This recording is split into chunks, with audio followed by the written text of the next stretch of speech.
Bonjour à tous, petite vidéo aujourd'hui pour répondre à une question qui revient très souvent et que vous vous posez beaucoup. Est-ce que mon animal me comprend quand je lui parle? Et la réponse est oui et non. Lorsque vous avez un animal à qui vous parlez, très souvent il va comprendre votre intention, les émotions que vous mettez dedans et les choses auxquelles vous pensez, c'est-à-dire très souvent les images que vous avez au moment où vous exprimez quelque chose. Vous n'avez pas forcément conscience du fait que vous utilisez des images lorsque vous parlez, mais vous le faites en permanence. Imaginez-vous par exemple un souvenir de l'école dans laquelle vous étiez en CP. Ça remonte certainement, si vous regardez cette vidéo, à il y a très longtemps. Vous en avez des concepts un petit peu flous, mais vous reconnaissez l'atmosphère et vous avez certains éléments de l'espace qui sont restés vraiment ancrés en vous et que vous pourriez visuellement reproduire. Ce que vous percevez, qui n'est pas forcément très net, mais qui reste quelque chose de très imprégné en vous, c'est un élément que votre animal va pouvoir percevoir et ressentir. Il peut aussi comprendre certains mots. Vous allez avoir souvent les mots qui ressortent le plus souvent et que vous utilisez pour la nourriture, les balades et les sorties ou d'autres concepts qui sont propres à votre relation avec votre animal. Plus vous allez utiliser des phrases courtes et utiliser ces mots de façon répétée dans son quotidien, et plus il va les associer à des choses qui pour lui font sens.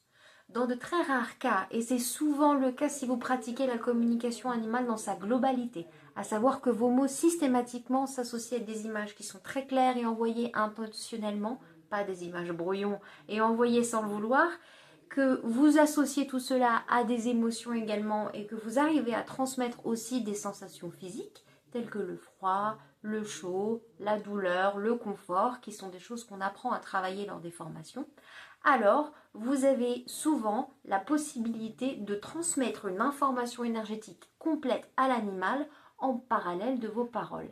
Et c'est ainsi que petit à petit, il développe le langage parce que par le biais du reste de votre alignement tel qu'on le décrit dans notre livre, vous avez pu finalement lui apprendre à décoder ces mots parce qu'il a pu systématiquement les associer à d'autres notions. C'est ce qui explique que certains animaux dans leur début de vie ne comprennent pas du tout la parole animale et d'autres, au fur et à mesure du temps, sont même capables dans leur communication de s'exprimer sous forme de pensée, ce que nous allons recevoir en tant que récepteurs sous forme de mots. Vous voyez ainsi, lorsque vous démarrez la communication animale, des animaux que moi j'appelle profs, qui sont ceux souvent avec lesquels on communique beaucoup, à savoir les nôtres, qui ont cette capacité à déclencher des quantités d'informations très très importantes.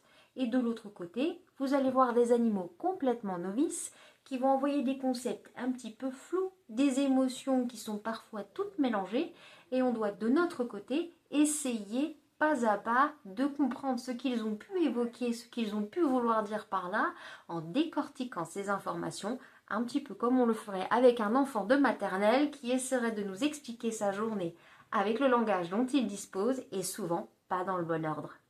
C'est un exercice qui est vraiment passionnant à faire et on se rend compte au final que, au même titre qu'il est possible d'apprendre la communication animale, on peut tout à fait aider l'animal à développer aussi ses facultés et à transmettre son message de la façon la plus claire possible.